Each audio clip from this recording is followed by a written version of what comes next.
इनको ऐसे साधारण जूते मत समझना, ये रज में चलते। एक दिन एक ब्रजवासिनी माई रोटी रखे, उसके ऊपर पादुका रखे, एक हाथ में लाला लिए और एक हाथ में जल का ऐसे लिए जा रहे, उनका अभ्यास ऐसा। अब पादुका पहन के चलने में परेशानी होती थी, तो वो एक संत थे और बाहर से आए हुए थे, वो हंस दिए कैसे बावरी रोटी के ऊपर जूता लगा। ऐसे मतलब कितने साल हो गए ब्रजवास करते हुए, वह कई वर्ष हो गए। अरे वो जूती नहीं है जो साधारण जूती है, वृंदावन बरसाने की रज लगी हुई, इसमें ये रज लगी हुई है। तुझे रज नहीं दिखाई दे रही, जूती दिखाई दे। क्या ब्रजवास कर रहा है, डांट के चल दी। समझो, हम कहें कि जूती साफ करो तो हम जूती साफ करेंगे, और ये है कौन सी जूती साफ में, क्या रज है। वृंदावन बरसाने सब जगह घूमते रहते हैं ये महाभागवत जन। अगर इनकी ये गृहस्थ विरक्त मत देखो, सब लाडली जी के लाडले हैं जो यहाँ आए हुए हैं। अगर हम उनकी पादुका साफ करेंगे तो हमारा हृदय साफ हो जाएगा। पर कोई मानता कहाँ है। अपनी सेवा स्वयं करो और दूसरे की सेवा मिल जाए तो जैसे लोभी आदमी के सामने धन फेंक दे तो कैसे भागता है, ऐसे आपको होड़ लगनी चाहिए कि ये आदमी इतना न कर पाए जितना हम सेवा करें। परमार्थ में शरीर पोषण नहीं, परमार्थ में शरीर की धज्जियां उड़ानी है, अहंकार की, देहाभिमान की। राखे अपने को सदा भगवत सुमिरन लीन, सुने न जग के दोष गुण, करे न चित्त मलिन। सदैव अपने को ये देखता रहे कि प्रभु का सुमिरन चल रहा है कि नहीं अंदर।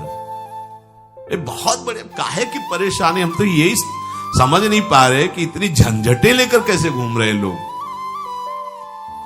अगर हृदय में राधा राधा चल रहा है, आप व्यापार कर रहे हो, नौकरी कर रहे हो, गृहस्थ हो, विरक्त हो, जो भी, अब आपको चिंता क्या होनी चाहिए। देखो ना, थोड़े दिन ऐसे चल के देखो, हर कार्य बहुत अच्छा होता है जब भगवत सुमिरन पूर्वक आप एकाग्रता पूर्वक कार्य करें। हर कार्य में आपको आनंद आएगा। पर वो तो शरीर पोषी, जैसे आग जलने में फफोला पड़ जाता है ना, उसको बहुत संभाल के रखते हैं। ऐसे देहाभिमानी साधक भी होते हैं कोई कोई, इतना शरीर को सजा के, इतना संभाल के कि लगता है यही भगवत प्राप्ति है इनकी, कि इनके शरीर बिल्कुल ऐसे नहीं। संतों ने देखो ना कैसे अपने शरीर के राग का त्याग किया है, गुरुजनों की आज्ञा में तत्पर होकर धज्जियां उड़ा दी देहाभिमान की, तब उनको परम पद प्राप्त हुआ है। अपने शरीर का राग रखने वाला परमार्थ में कैसे चल सकता है। कब तक फंसे रहोगे विषयासक्ति वासना में हो दीन, अरे कब तक मन में भरे रखोगे दुर्विचार दुर्भाव मलिन। जिन भोगों के लिए हो रहे तुम लालायित सुखमय जान, यही घोर दुख उपजाएंगे, बढ़ जाएगा अज्ञान। इसलिए छोड़ो सब आशा ममता, आसक्ति कामना मद अभिमान, एकमात्र शरणागत होकर भजो निरंतर राधे श्याम। प्रभु की आसक्ति हृदय में धारण करो। यही समझ में नहीं आता। चले हो राग त्यागने के लिए, पोषण कर रहे हो शरीर राग का, कैसे बात बने। चलो कोई विषय संसारी है तो लगता है अभी बेचारा है। आप लोग बेचारों की लाइन में थोड़ी हो, आप लोग बेचारों की लाइन में नहीं हो। आप जितने भी, चाहे गृहस्थ हो चाहे विरक्त हो, धाम आ गए हो, दीक्षा ले ली है, शास्त्र स्वाध्याय करते हो, सत्संग, आप बेचारे हो, आप भगवत पार्षद हो। पर आप अपने स्वरूप को समझो, ये अंदर की बातें सुधारो। आगे कह रहे हैं कि सुने न जग के दोष गुण, करे न चित्त मलिन। अपने भगवत चिंतन में मगन रहो। कोई तुम्हें यदि किसी की निंदा आदि सुनाने लगे तो उसे मत सुनो। पूछे कछु कछुए कहे, को आए के पास, सुन ले कछु बोले नहीं, सब ते रहे उदास। पर निंदा पर दोष के कथन सुनन में लोग, जो आनंद अनुभव करें तो लहे नरक के भोग। तुम्हारे पास आकर कोई तुम्हें दूसरे की निंदा सुना रहा है और अगर तुम्हें हर्ष हो रहा है, कैसी बात। कोई नामदाता सदगुरु की निंदा करे, तुम सुन लिए, कैसे तुम्हारे इस पाप का प्रायश्चित होगा। सुनने और कहने वाले दोनों को एक ही दंड मिलता है बराबर। तुम अपने गुरुदेव की निंदा सुन ली, तुम अपने आराध्य देव की अवहेलना की बात सुन ली। उपासना नहीं है, कहीं देहाभिमान है कि हम तो गुरु श्रेष्ठ है ना, गुरु जी की निंदा होती हमारी वंदना हो रही। परिणाम में लड्डू मिलेगा, खा लेना, परिणाम पक्का। पर निंदा के कीते आवत नहीं कछु हाथ, मूरख पर्वत पाप को ले चल अपने साथ। वैष्णव निंदा, भक्त निंदा, गुरु निंदा, ये तो बहुत ही भयानक है। भक्तन निंदा अति बुरी भूल करे जिन कोय, किए सुकृत बहु जन्म के क्षण में डारे खोए। कह रहे जो दूसरे की निंदा सुनने में आनंद का अनुभव करता है उसको भोग मिलेगा। काहे का? बोले नरक का भोग मिलेगा। इसलिए जो तुम्हें ऐसी बातें सुनाने के लिए उत्साहित हो उनसे उदासीन रहो, अर्थात उनसे कोई परिचय नहीं, कोई अपनापन नहीं। हाथ जोड़कर कह दे कि आज तो आप कृपा करके आ गए हो, आगे कृपा करके कभी मत आना। नहीं, आज हम आपका स्वागत नहीं कर रहे, आगे स्वागत करेंगे तो आप सह नहीं पाओगे, इसलिए आप कृपा करके आगे मत आना। हम आपके पास गए नहीं, आप आकर हमारे गुरु की, हमारे इष्ट की अवहेलना की बात करोगे तो आज क्षमा करते चले जाइए, दोबारा मत आना। चाहे कोई भी हो, तुम्हारी निष्ठा में इतनी ताकत है वो झुक जाएगा, उसकी सामर्थ्य नहीं कि वो आगे आ जाए।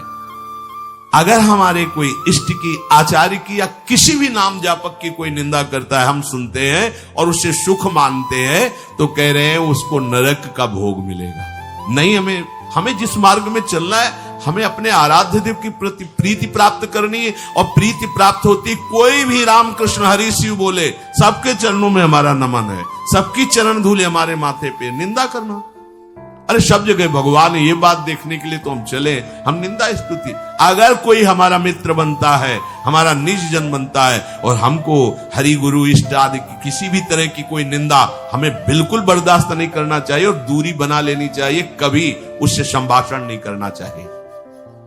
कहे न अपनी बात कछु, सुने न पर की बात, एक निष्ठ प्रभु में रहे बसो सदा दिन रात।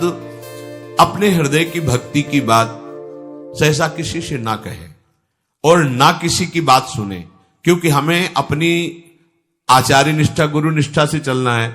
आप अपनी निष्ठा से चल रहे हो, हमारे काम की है नहीं, क्योंकि अब हम बदलने वाले हैं नहीं, तो तुम्हारी निष्ठा से हमें कोई परिवर्तन होने वाला नहीं। और हम अपनी निष्ठा के बाद तुमसे इसलिए नहीं कहेंगे कि वो तो इष्ट मिले और मन मिले, मिले भजन रस रीति, तब वो बात कहनी चाहिए, ऐसा किसी से नहीं। तो क्या करे, एक निष्ठ होकर अपने आराध्य देव में दिन रात लगा रहे।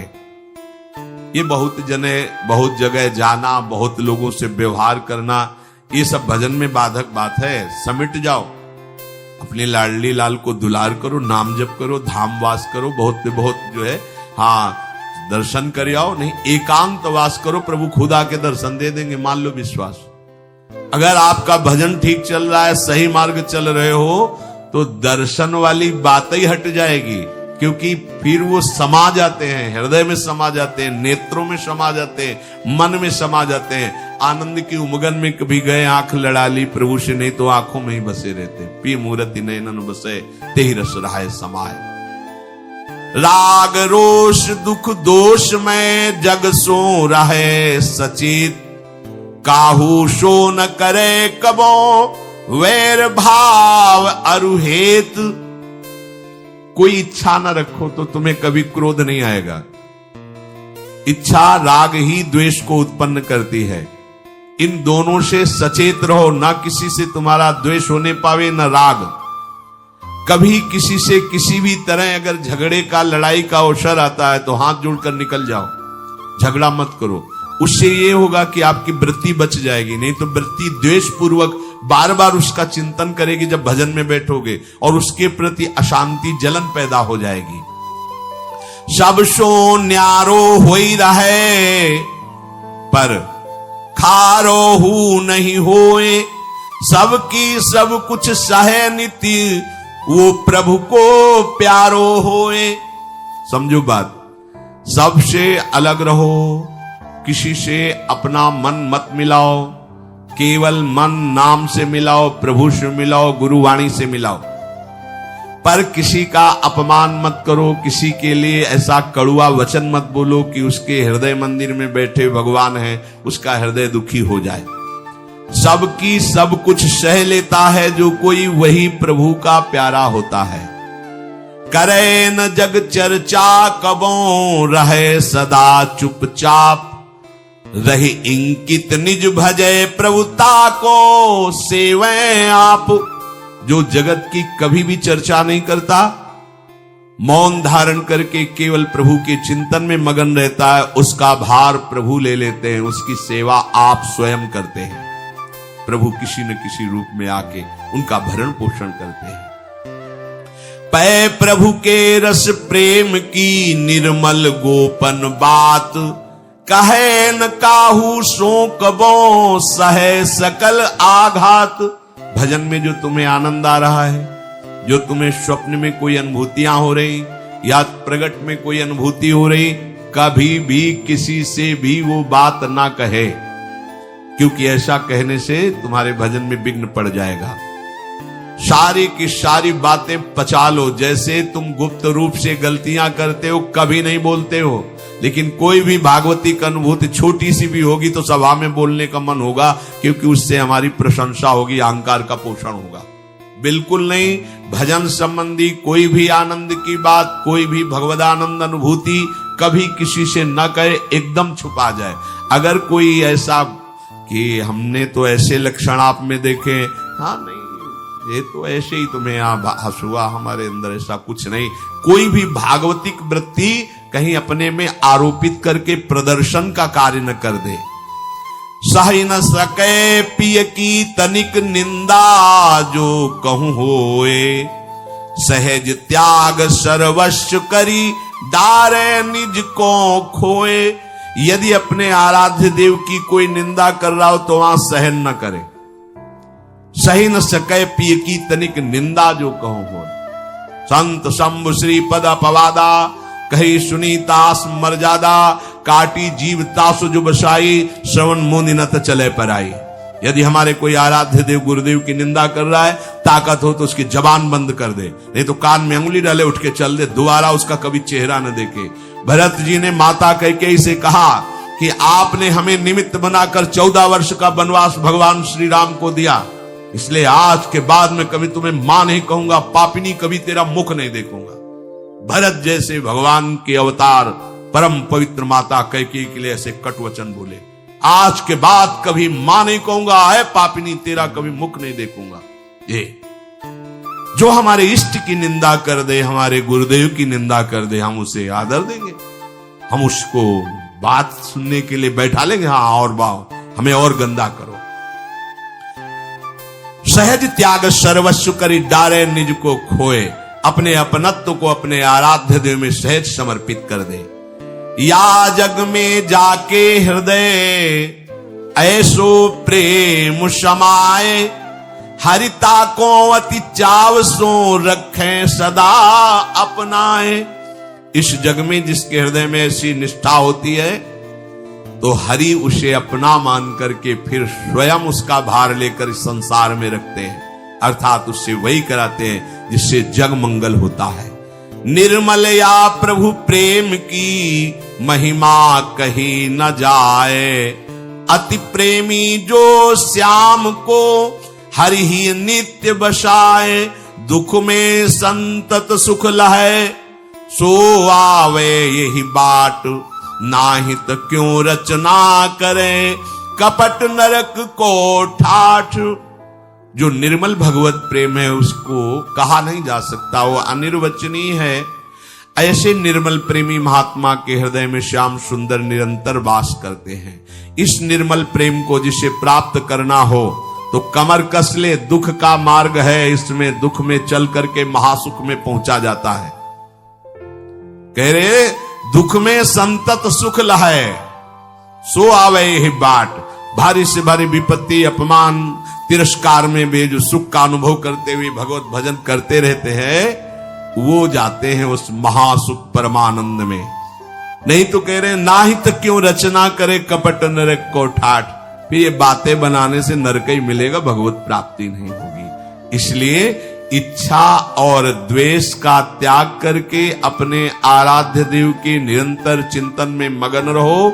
भजन का फल है अपना अस्तित्व मिटा देना, कोई भी इच्छा न रह जाना। तो श्री भगवान स्वयं उसके हृदय में बैठ करके सब योगक्षेम का वाहन करते हैं। जैसे अहंकार से हम सोचते हैं ये हम नहीं करेंगे तो कैसे हो जाएगा, तो पूरी सृष्टि तुम्हारे करने से हो गई है क्या? जिन्होंने एक संकल्प में अनंत ब्रह्मांडों का सृजन, पालन और लय करते हैं, करते रहेंगे, उन प्रभु को पहचानने के लिए मनुष्य जन्म हुआ है। यही परम कर्तव्य है, हम भजन करके उनमें लीन हो जाएं, उनको जान जाएं, तो महान दुख से हमारा छुटकारा हो जाए।